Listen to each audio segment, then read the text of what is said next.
آپ حالات کو نہیں بدلتے تو حالات آپ کو بدل دیتے ہیں۔ بڑی ہی پیاری اور دلچسپ سبق آموز ایک چھوٹی سی سٹوری ہے، 2 منٹ دیجیے گا، آپ کو پوری زندگی کا سبق دینے والا ہوں۔ ایک پانی برتن میں ٹھنڈا لیا اور اس میں ایک مینڈک کو چھوڑ دیا۔ تو بھائی مینڈک کو ہی چھوڑنا تھا، برتن میں خود جا کے تھوڑی بیٹھ جانا تھا، سادہ سی بات ہے۔ مینڈک کو چھوڑ دیا پانی میں اور برتن کے نیچے لگا دی آگ۔ اب وہ آگ جلتی رہی اور مینڈک جو ہے تھوڑی تھوڑی گرمائی ہو رہی تھی، ایک دم تو پانی نے بوائل نہیں ہو جانا تھا۔ تو مینڈک اپنی انرجی سے اپنے آپ کو مضبوط کرتا رہا اور اس سے فائٹ کرتا رہا۔ جب تک پانی بوائلنگ پوائنٹ پہ نہیں چلا گیا، مینڈک اس میں اس فائٹ میں تھا، اپنے آپ کو انرجیٹک مضبوط کر رہا تھا، فائٹ کر رہا تھا کہ وہ بچ جائے گا پانی سے، اس کی گرمائی سے، اس کے اندر جتنی انرجی تھی وہ لگا رہا تھا۔ اور بالآخر جب پانی بوائل ہو گیا تو مینڈک سے باہر نہیں نکلا گیا، وہ اندر ہی بوائل ہو گیا۔ اب سوال یہ پیدا ہوتا ہے اور سوچنے کی بات یہ کہ مینڈک بیچارہ کیوں مرا؟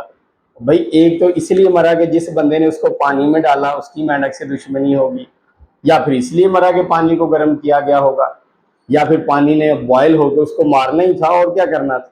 یہ ساری باتیں غلط ہیں، یہ ایک سبق آموز کہانی ہے۔ ہم انسانی زندگی میں ہزاروں لاکھوں دفعہ ایسے کرتے ہیں، اپنے کام سے چمٹے رہیں گے، دکان نہیں چل رہی بیٹھے رہنا ہے، گاؤں میں کوئی سہولت نہیں ہے گاؤں نہیں چھوڑنا، ملک میں کوئی سہولت نہیں ہے ملک نہیں چھوڑنا، دنیا چھوڑ دینی بھوکے مر کے۔ کبھی کبھی ہم حالات میں اس طرح الجھ جاتے ہیں۔ اصل میں اس مینڈک نے کرنا کیا تھا، جیسے ہی پانی گرم ہونا شروع ہوا تھا اس کو سمجھ آنی چاہیے تھی کہ میں نے اب جمپ کرنا ہے۔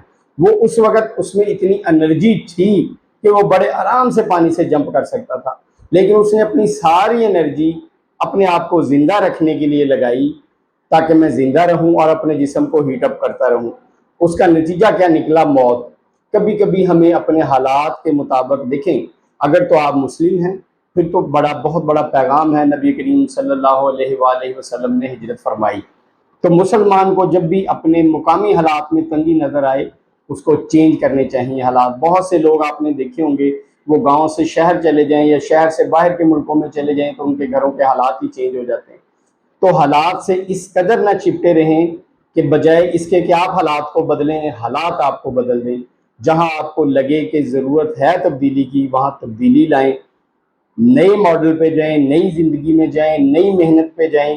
جیسے کہ آج کے دور میں ایک مثال میں یہاں پہ یہ بھی دینا چاہوں گا کہ اگر آپ آج کسی کو پیغام دینا چاہیں اور کسی شاپ پہ جائیں اور ایک خط کا لفافہ لائیں اور ڈاک خانے سے اور وہ پورا خط لکھیں اور اگلے کو بھیج دیں اور پھر وہ آپ کو اس کا جواب بھیج دیں، تو خدا کے بندو آج کے دور میں ایک میسیج لکھنا ہے اور ایک کلک پہ اگلے کے پاس پہنچ جانا ہے۔